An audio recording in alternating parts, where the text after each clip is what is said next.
Lecture in language rights at McGill Faculty of Law. Okay, and Mr. Bergman, if I may ask, where were your parents born? My father in Canada, my mother in Poland, And where were you born? here in Montreal. And where did you receive your education? All of it's Montreal. Very good. And of course, you're a lawyer now. And where do you live now? I live in Westmount. Very good. Okay, I'm going to jump right into the questions. These are questions concerning your experience living in Quebec today.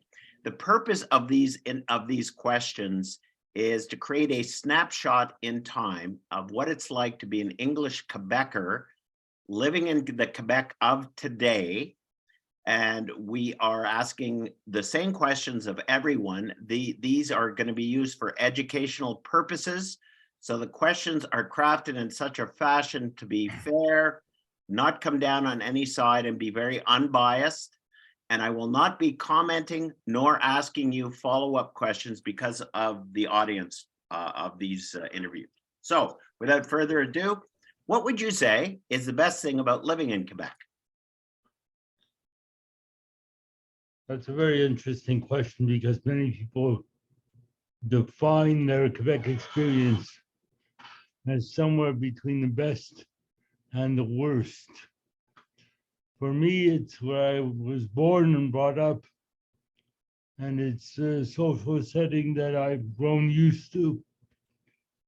In many ways, the individuals throughout Quebec can be very engaging, interesting. It's different than elsewhere. But I don't rank it in terms of best or worst, frankly. Okay. Now, the next question, I have trouble with, a lot of people have trouble with, but I would ask you to respond as the question is asked. And then if you care to elaborate or not, it's up to you. Describe your relationship to Quebec in a single word.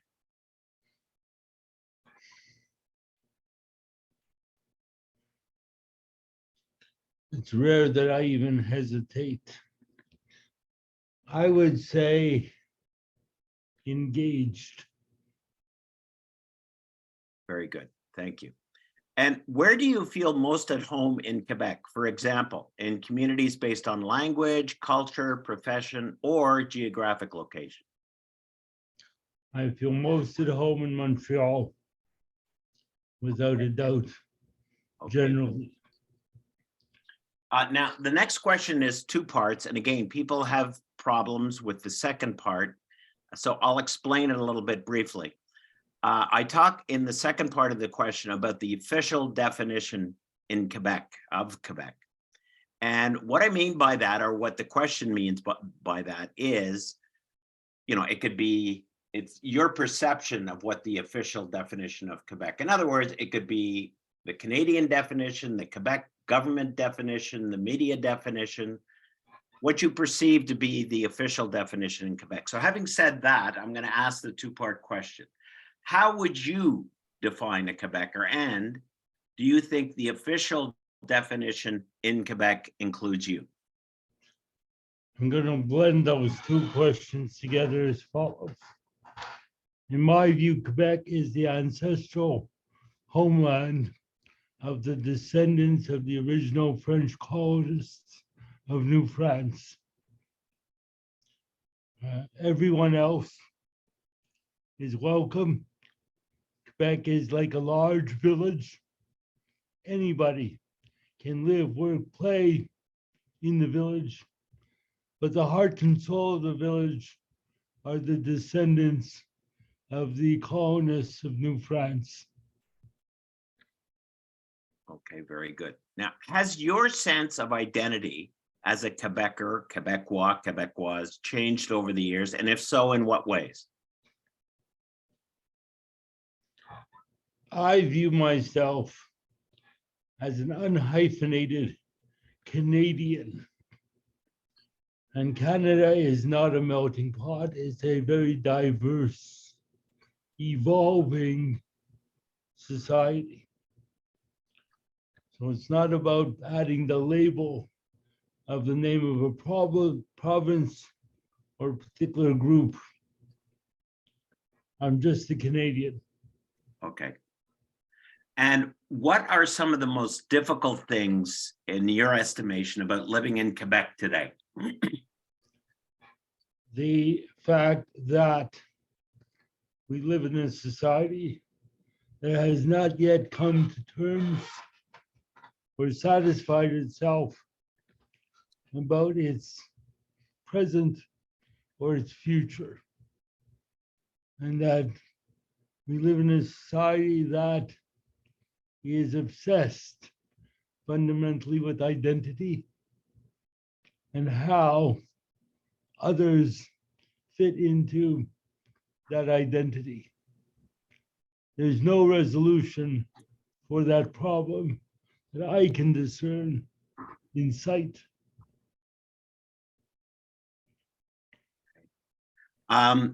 That leads us to our next question. In recent years, members of Quebec's Francophone majority have identified a number of linguistic and cultural threats. Which of these concerns do you share and support, and which of these concerns make you feel excluded or targeted?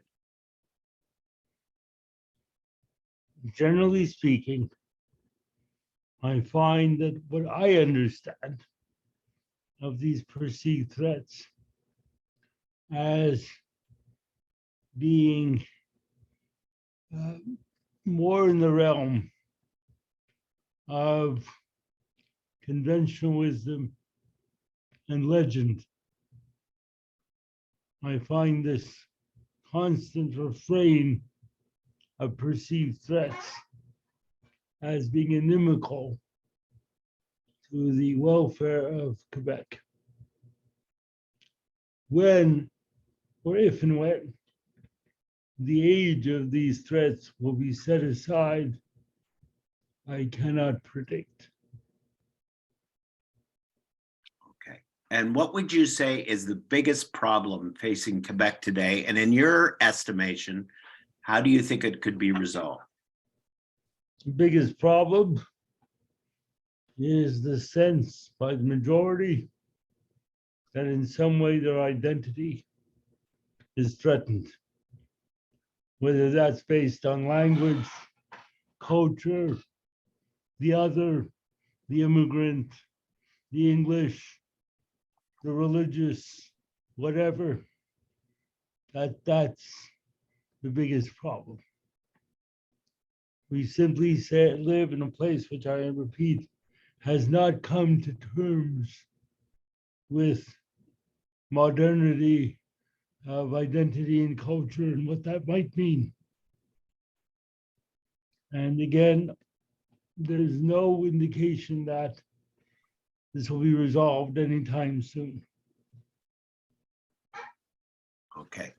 Now, the next question, I am borrowing a chapter from our mutual friend Guy Rogers in his great documentary, What We Choose to Remember. He used this very effectively. Indicate by a show of fingers on a scale from 1 to 10, 1 being weakest, 10 being strongest, how strongly do you feel that the joys of living in Quebec outweigh the challenges? Very good. Finally, Mr. Bergman, is there anything else that you would like to say about your sense of identity or belonging in Quebec? I am fluently bilingual. I have appeared on French language TV and radio. I have written op-eds in French language newspapers.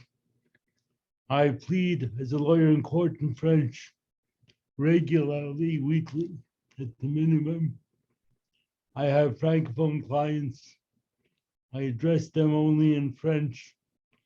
My practice is, even when a Francophone wants to use English, I refuse it. I always say that as a matter of courtesy and politeness, I speak French with Francophones.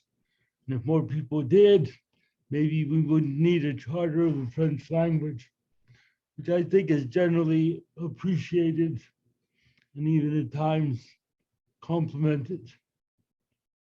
To live in Quebec is to accept the issues in Quebec, the good and the bad.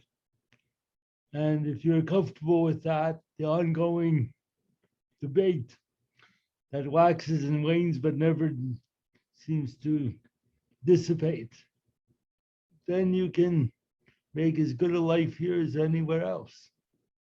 But if you can't handle that, if it becomes too difficult, if the noise of it is shrieking in your psyche, then this is not the place for you.